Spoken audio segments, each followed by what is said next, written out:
As Rick Grimes once said, the enemies of the zombie apocalypse are not just the zombies, but the humans as well. Because we see that true disgusting behavior comes out when humanity is pushed to the brink of extinction. Don't forget to hit the subscribe button. So let's go. We pick up a story with Zatanna waking up from just being damaged by Plastic Man. She was saved by apparently Swamp Thing and Bobo the monkey. I love Bobo. He's a smart guy, literally on Batman's level. But yeah, she didn't die, while everyone who tried to save her did.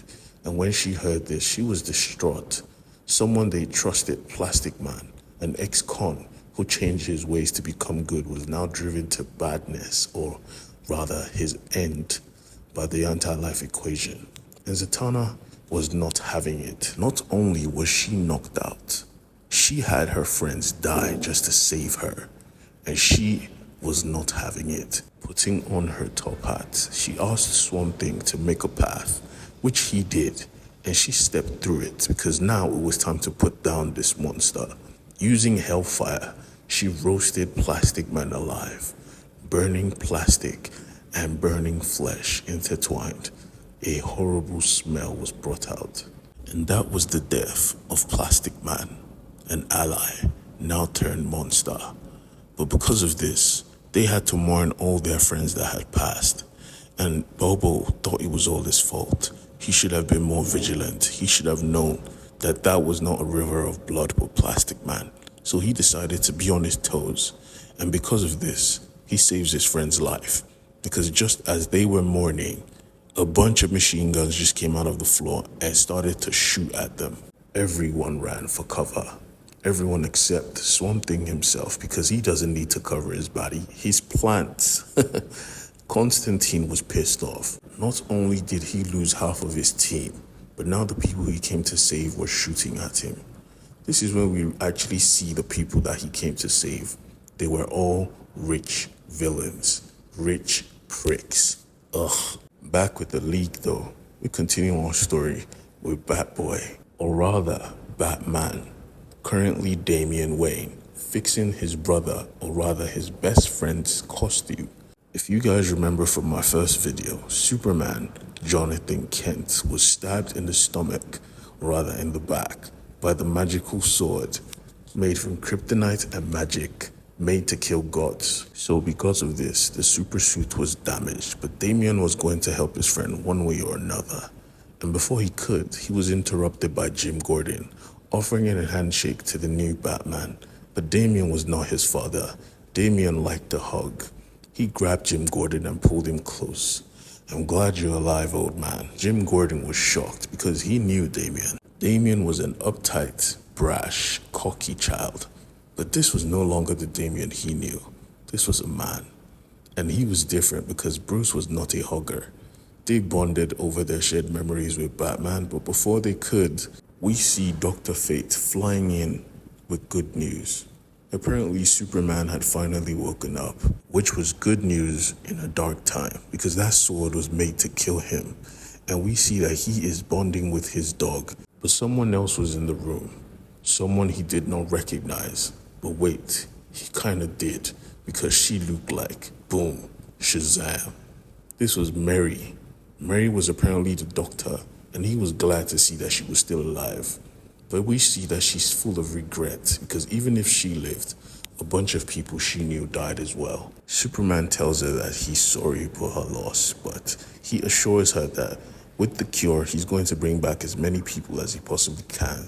And they share a moment together, which was exactly what she needed. Because at the end of the day, Earth has gone long without a Superman, and now they were thankful that he was back. But when there's hope, there's darkness, and we see the true darkness of this world, the villains. Because in that bunker, nothing had changed. The rich was still suppressing the poor. They literally had slaves. This was an affront to everything Superman stood for. That's why they were thankful he wasn't there. But for some reason, the plants were still growing hair, but they were in pain, and Swamp Thing knew it. But before he could explain, Jason Blood came and pulled John Constantine aside because they had to talk. Something was boiling underneath the earth. Figuring that this must be serious, John followed him, and Jason Blood transformed into Trigon. For those of you who don't know, he doesn't transform, they just switch places. And Trigon brought a message from hell.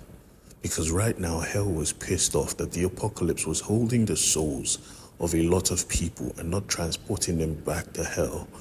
So right now, hell was owed souls, an abundance of billions of souls that are still trapped in their bodies on earth. And Trigon, the king of hell, was making plans to come collect.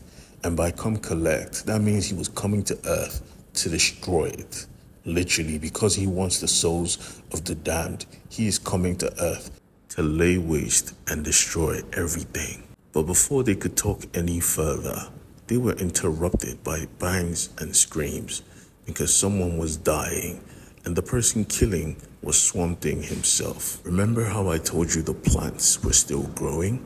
Yeah, that was because apparently these criminals took another plant user, a member of the Green, like Poison Ivy and Swamp Thing himself, hooked him up to a machine and forced him to grow them food and fruit continuously. That's why he was in pain, and that's why he called to Swamp Thing. Swamp Thing demanded for his release, but they said, "Shut up, we are your masters and you will obey us." He should have known not to do that. Swamp Thing doesn't play about the Green. Instantly, he lopped off Maxwell Lord's head from his body. And after he did that, John Constantine knew it was up, because these villains don't play. They are with the smoke. Because as soon as that happened, the Penguin called for Professor Ivo. And when you hear Professor Ivo, you know Amazos are coming. Amazos are androids that have all the powers of the Justice League, and because of this, he used Superman's eye beams and roasted Swamp Thing, turning him to dust in a second. I mean, in a literal second. If not for Satana casing him in magical bubble, they would have all been dead. But it was not just one Amazo, it was an army. And as soon as John saw this army, he let everybody know it's time to leave, opening a portal. But Swamp Thing was never going to leave a member of the Green behind. He said he will stay after reconstructing his body from nothing. But Constantine was not playing, telling Swamp Thing of course he's going to come back and they're going to destroy everything. So Swamp Thing agrees to leave, but the villains were not worried. Why? Because Ivo, in his infinite wisdom, created them an army of Amazos, an army of robots that have all the powers of the Justice League. Crazy. Back with the Justice League though, they started to devise a plan to get the cure, to cure everyone on Earth. And it was beautiful to have Superman now, because he gave everybody hope. And as we know, hope is a powerful thing, but it can also be a bad thing as well. So everyone was trying to devise a plan. And Damian came up with the idea of finding apocalyptic tech to help them, because the anti-life equation was with Darkseid when he died. But then they had Constantine, and Constantine was low-key the magical Batman because he had a plan. He needed the lasso of truth, so he collected it. He also needed Bobo, so he collected him. Superman wanted to help, but Superman's chance to punch was not yet here. So he let him know that he will be back for him. And this is when we see that John had actually grown. He was bigger than Constantine now. Anyways, Constantine went to get the help they deserved and needed, because this person was someone who was very swift and very efficient in escaping traps. But when he lost his wife, he shut himself out. This was Mr. Miracle. He was devoid of hope. There was no one to fight for. But this time, John came with good news, giving him hope. And like I said, hope is dangerous because he didn't want the hope. But John came with the lasso of truth. Holding it, he told him, "Scott, there is a cure." And when he heard this, he knew that he had to help him, because John's plan would never succeed without him. John's plan was to steal the throne of a god. And for those of you who do not know, he means the throne of Metron, the Mobius chair, the chair that knew absolutely everything in the known universe.